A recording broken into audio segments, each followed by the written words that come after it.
All right, the moment of truth. Hello and welcome to the Hypertrophy Odyssey chapter 455. It is the second day of the week, aka the special beam cannon workout. I feel very good right now, very excited for this workout. But anyways, back to the main subject matter for today, Goyslop. So the main reason why I wanted to discuss this is because of the fact that we had recently a bunch of CEOs from different companies trying out their hamburgers and or their lead products and or new products, and it all started with the McDonald's CEO not really eating a bite out of his sandwich.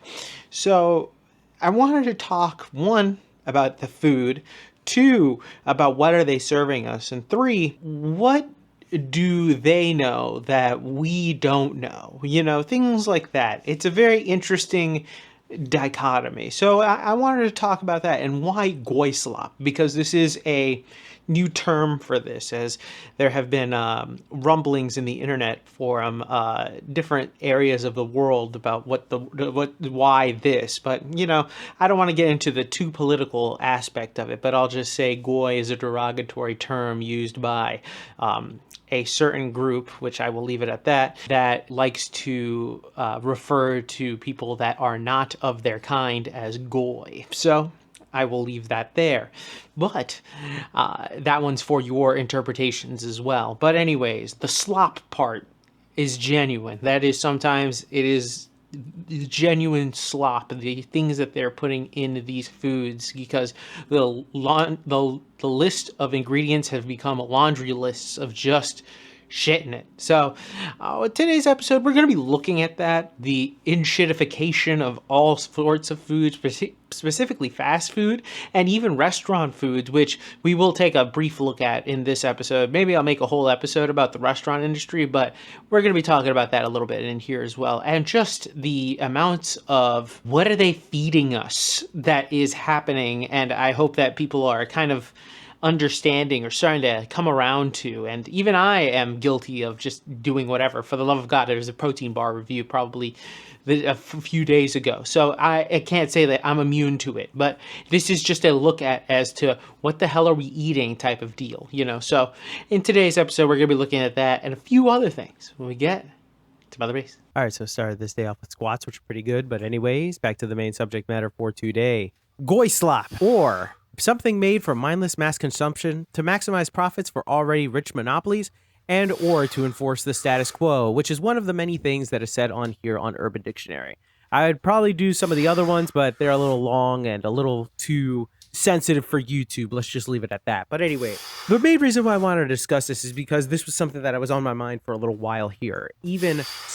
Especially because of all the videos of all of the CEOs of these big ass companies all of a sudden going like, hey, look at our Goyslop, let's eat it. And then all of a sudden they don't eat it at all, or their cuts and all this other stuff. And it makes you wonder, what do they know about their own food product that makes it so that they're not eating it at all? It's very weird, right? It's very interesting that the CEOs, the head honchos, the ones that would probably benefit from having some sort of, you know, goodwill with the people, are all of a sudden saying, nah, we're not going to fucking eat this food. It makes you really wonder. It makes you really stop and really think about it, right? Why do we still eat it as regular people, right? Why is it that these CEOs don't eat it? It makes a lot of sense as to question what is in these things and actually try to figure out why they don't actually eat the food that they're supposedly selling to people. It makes you wonder why. But yet, some reason, people always forget that and then just kind of move on and kind of go back into, oh, hey, but it's convenient. That doesn't fucking matter. Even the non-convenient stuff, they'll still put random shit in it because they can get away with so much stuff. The fact that natural flavors can literally be anything, whatever a company deems as quote unquote natural flavors, is kind of insane. And of course, some idiot's probably going to come in here and say, oh, but the FDA regulates. The FDA can be sold just like every other organization can be sold in the US. You are retarded to think that just because there is an organization out there for the good of the people, quote unquote, doesn't mean that they can't be sold something. It is ridiculous to even fathom that. So that's why stuff like this is kind of frustrating, especially because when you look at stuff like this, or at least even just contemplate, hey, maybe we shouldn't be eating all this preservative stuff for a little while. Maybe there are links to other things to it. Maybe there are problems with it. They will get shooed away immediately because of all of a sudden, like, oh no, they've done testing on this. But for some reason, nobody comes to the realization that maybe certain things, was it connected, even though they don't want us to tell us it's connected. I mean, realistically, there is a big uptick in colon cancer. Gee, I wonder what's getting worse all of a sudden. Oh yeah, all of our food is heavily processed and terrible now. It's to the point where they are having shitloads of preservatives. And I am one to talk. I do protein bar reviews on this channel. Why? Because this is a fitness channel first. But still, even then, I look at these things as nothing but goy sticks, because I understand that they are just literally probably crushed up bugs in order to give me the protein that I quote unquote desire, because, you know, I can't be eating a chicken breast every single fucking meal. And of course, that's understandable. But also, I'm also addicted, just like everybody else is, to whatever sugary syrup that they've decided to put into everything to make everything so tasty. I'm glad I've gotten into the zero sugar, but at least that's still also fucked, because God knows what those sugars are, really, that we are supposedly good from. And I'm not even saying that they're already bad or they're all necessarily out to get us or whatever, but we're so easy to not question anything. And it personally frustrates me because I'm part of it too. I'm literally, like I said, I'm making reviews of certain foods that are just literally terrible. And that's the thing. I'm trying to change that on the outside of things. I am trying to actively go with the whole food version of whatever I'm doing. Right now, I'm trying to go through all of the protein bars that I have in my house, so then that way I can move on to something like cheese. But even then, things like that. Do you really know what cheese they're putting? Do you really know what type of milk they're putting in that cheese? You know, stuff like that. And then it makes you wonder about all of like the products and everything that you consume. Realistically, if you want to get away with it, you'd probably have to go kosher, but that's a whole other conversation for a whole other day. The real question is, what is even real food anymore? You really have to go down and think about what it would be. You'd have to shop at only like farm-made farmers markets and local butchers, because realistically, everything else will probably have some type of something in it that's going to be a preservative that's here or there, and then that's going to require so much energy, effort, and money, because obviously everything has been so cheapened if you get the shittier version of it, which is so annoying. But also at the same time, with everything going on, everything is getting more expensive. So even then, it's cheaper to get more processed or overly processed things. So we are in a little bit of a death spiral, I feel like, when it comes to food, where at a certain point, we're just going to be eating mystery meat slop bowls that are going to be provided to us by God knows what corporation, or even better, Cisco Corporation, which I will make an entire episode about how the enshittification of just all of fast food plus restaurants, because restaurants have just become Cisco Nation. There's absolutely zero point in going to a restaurant. It's all just Cisco foods. And we're back. Welcome to the workout debriefing. Exercises not filmed, none. Exercises skipped, also none. Got everything in, thankfully. But anyways, back to the main subject matter for today. Goyslop. So the main reason why I want to discuss this in particular, and why Goyslop in particular, is because we are ended up giving probably some of the worst foods here in the US, at least, in a sense that there's literally a laundry list of preservatives and other manufacturing things to make sure that the food does not mold before it reaches the destination, which of course can lead to a lot of issues. I think seeing the fact that McDonald's burgers, when left outside for years, don't mold or don't do anything to them is a very unnatural thing. And of course, people will argue against that and say, hey, you know, that isn't something that just because it doesn't mold doesn't mean that it's bad for you or whatever like that is. But in recent light, I believe that there has been more a rise in colon cancer amongst men, but just colon cancer in general at a younger age than ever before. We've lost many famous people, and even, in fact, I think Will Smith had a whole documentary about it.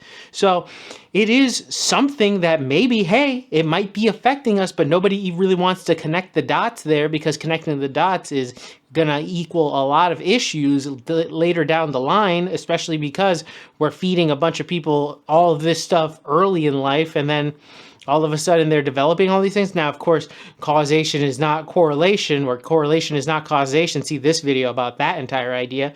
But might be some consequences to these things that we are probably now going to start seeing more often than not.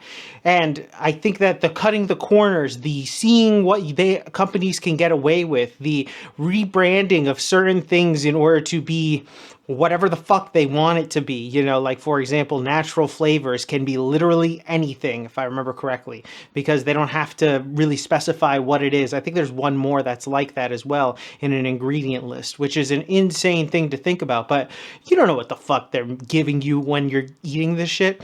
I'll never forget, there was one time I went to a buffet a long time ago. This is like one of the last, no, I wouldn't say it wasn't one of the last times, but I remember particularly going to a Chinese food buffet. There was a guy that was there, Hispanic dude. He was like scooping up some chicken, and he was talking to his friend, and he said, "This burrito raton," and then put it on his plate. Translated, it's probably rat, and then puts it on his plate and just keeps going on.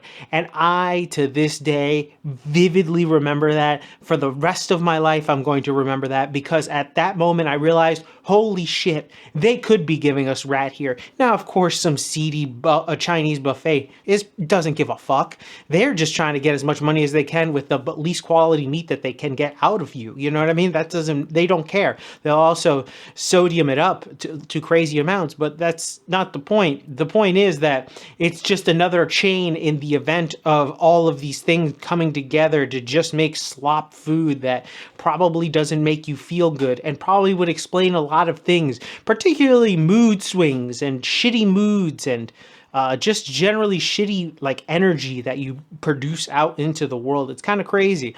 Now, a lot of people don't connect how much the gut goes into the rest of your life, really, and just the energy you exude out, you know? That's the issue. I think that this type of stuff, the Goyslop in particular, does things to minimize the energy that you output. It really fogs your brain and makes it so you don't think really for yourself, and you're a better slave in the system, and just making sure that you're just fogged enough and just distracted enough and just processing all of these foods that taste delicious and are yummy that aren't actually doing anything, and probably you want more and more of it because you think that your body is like hungry, but in reality it just wants real food, you know?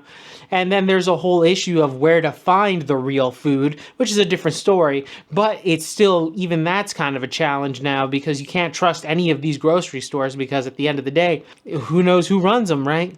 But that's a different story for a different day. But the main point I want to say is that if you can avoid these types of foods, particularly, you know, your Chipotle's, your McDonald's, your Burger King, all of these things, your Wendy's, all of these things, which the CEOs know probably have some crazy shit in them that they're like, holy shit, this is experimental, we should probably not do it. You should be aware of that, and at least understand that what do they know that we don't, and stay away from that type of stuff, because they probably aren't putting in their body for some reason or another. If it doesn't mold, have some questions about it. So with that being said, tell me what you think in the comment section down below. I'd love to know your thoughts and opinions about this one. This one was kind of a random one, but still one. Nonetheless, particularly just something that I would probably talk about on this channel. Please let me know your thoughts and opinions in the comment section down below. Please like, comment, and subscribe. Please share this video with anybody who may or may not like it. I will be back on tomorrow with a new video. Thank you very much for watching. I really do appreciate it. I will see you in the next one. Keep it heavy. Stay safe out there and stay warm. I'll see you in the next one. Peace.